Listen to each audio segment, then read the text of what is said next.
ሰላም ጤና ይስጥልኝ። ዛሬ የፊንጢጣ ካንሰር እና የፊንጢጣ ኪንታሮት ልዩነቶቹን ነው የምናየው። በፊንጢጣ ካንሰር እና በፊንጢጣ ኪንታሮት ተመሳሳይ ምልክቶች ስላሏቸው ብዙ ጊዜ ሊያታልሏችሁ ይችላሉ፣ ወይም ደግሞ ሕክምና እንዳታገኙ ውሳኔያችሁን ሊያዘገዩ ይችላሉ እና ህመሙን በጊዜ መለየት የትኛው ነው የሚለውንም በጊዜ መለየት ለሁለቱም አስቸኳይ ሕክምና እንድናደርግ ያስችሉናል እና በተለይ ደግሞ ካንሰርን ማለት ነው የፊንጢጣ ካንሰርን በጊዜው ካለየነው ወደማይድንበት ደረጃ ስለሚደርስ እነዚህን አስቀድሞ ማወቁ በጣም ተገቢና አስፈላጊ ስለሆነ ነው ዛሬው መረጃ የማቀርብላችሁ። ታዲያ የፊንጢጣ ካንሰርን ምልክቶችን ማወቅና መረዳታችሁን በሽታውን ገና በጅማሮ ደረጃ ወይ በጊዜ ሕክምና ለማግኘት እና ለመዳን ይረዳል። በሽታው በመጀመሪያ ደረጃ ላይ ምልክቶቹ ቀላል ከመሆናቸው የተነሳ እንደ ኪንታሮት ወይ ደግሞ ቀላል ኢንፌክሽን ህመሞች መስለው ሊታዩን ይችላሉ እና ሊያዘናጉን ይችላሉ። እስኪ የተለመደውና የመጀመሪያ ደረጃ ምልክቶችን እናያቸው። እስኪ በፊንጢጣ ዙሪያ ማሳከክ ወይ ደግሞ መቆጣት ስሜት ይሰማቸዋል። በምትጸዳዱበት ወቅት ደግሞ ትንሽ የደም መፍሰስም እንዲሁ ሊታይ ይችላል። ሌላኛው በፊንጢጣ አቅራቢያ የሚወጡ ያልተለመዱ እብጠቶች ወይም እጢዎችም እንዲሁ ልታዩ ትችላላችሁ። በፊንጢጣ አካባቢ የሚሰማ ወይ የማይለቅ ምቾት የሚነሳ ወይም የሚያሳጣ ምልክትም እንዲሁ ህመም ሊታይ ይችላል ማለት ነው። እነዚህ የመጀመሪያ ደረጃ ምልክቶች የማይለቁና የሚቀጥሉ ከሆነ ከፍተኛ ትኩረት መስጠትና መከታተል ይኖርባቸዋል። በዚህ ጊዜ ነው እንግዲህ በአስቸኳይ ወደ ሕክምና ተቋም መሄድና መመርመር የሚያስፈልገው።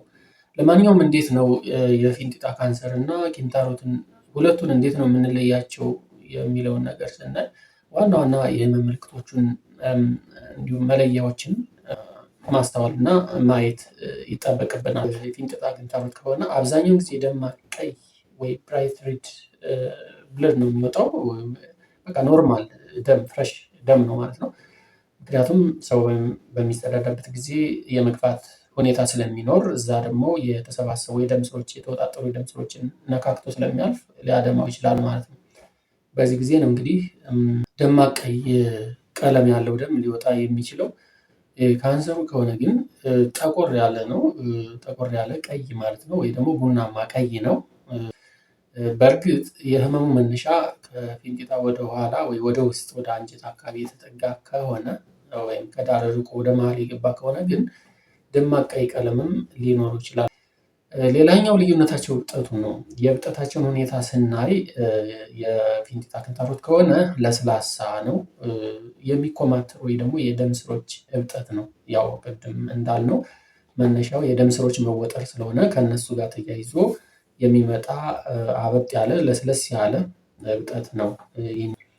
ካንሰሩ ከሆነ ግን ጠንካራ የሆነና ራሱን የቻለ እብጠት ወይም ደግሞ እጢ ነው። ራሱን የቻለ ቅርጽ ያለው ጠንካራ የሆነ ጠጣር የሆነ እብጠት ነው ማለት ነው የሚኖረው። እንግዲህ በዋናነት ያው እንግዲህ ከደምና ከእብጠት ጋር የተያያዙ ናቸው ብያቸዋለሁ። በተረፈ ደግሞ ሰንጠረዡ ላይ የተቀመጡትን ነገሮች ዘርዘር ያሉ ሁኔታዎች አሉት። ቪዲዮን አስቆማችሁ በደንብ ማየት ትችላላችሁ። ከላይ ያየናቸው የመጀመሪያ ደረጃም ሊሆን ይችላሉ፣ በመካከለኛ ደረጃ ላይ የሚገኙም ሊሆን ይችላሉ። እነሱ ደግሞ ከኪንታሮቱ ጋር ስለሚመሳሰሉ ነው እነዛን በንጽጽር ያቀረብኩላችሁ። ከዛም ባሻገር ግን በጣም እየባሰበት ሲሄድ የበለጠ ግልጽ እየሆነም ይሄዳል።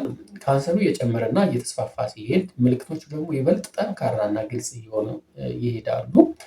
ታዲያ የኋለኛው ደረጃ ላይ ከደረሰ በፊንጢጣ ወይም በፊንጢጣ የውስጥ ክፍል ወይም ሬክተም በሚባለው አካባቢ የሚሰማ ከፍተኛና የማይለቅ ህመም ሊሰማ ይችላል። ሌላኛው በፊንጢጣ ዙሪያ የሚወጡ ትልልቅና ግልጽ የሆኑ እብጠቶች ወይም እጢዎች ይታያሉ።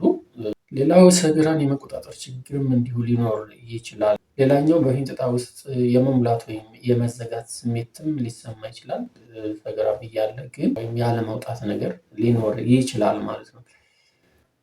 ሌላኛው በብልት ወይም እግር አካባቢ ይሄ ግሮይን የሚባለው ብሽሽት አካባቢ ማለት ነው የሚፈጠር እብጠት ሊኖር ይችላል። እንግዲህ በመጨረሻ ምንድነው እንደ ማጠቃለያም እንደ ምክርም የምነግራችሁ የመጨረሻ መልእክት ኪንታሮት በራሱ ወደ ካንሰርነት አይቀየርም። መረጃዎች እንደሚያሳዩት ኪንታሮት በራሱ ወደ ካንሰርነት የመቀየር እድል የለውም ወይም አይቀየርም ነው የሚለው። እንግዲህ ነገር ግን በፊንጢጣ አካባቢ ማንኛውም አይነት ደም መፍሰስ፣ ህመም፣ እብጠት ወይም የሰገራ ባህሪ ለውጥ ካጋጠማችሁ ቅድም እንዳልናቸው የተለያዩ ምልክቶች ካዩ በፍጥነት ወደ ሕክምና ቦታ በመሄድ የኮሎኖስኮፒ ምርመራ ማድረግ እና በሽታውን ማረጋገጥ አስፈላጊ ነው ማለት ነው።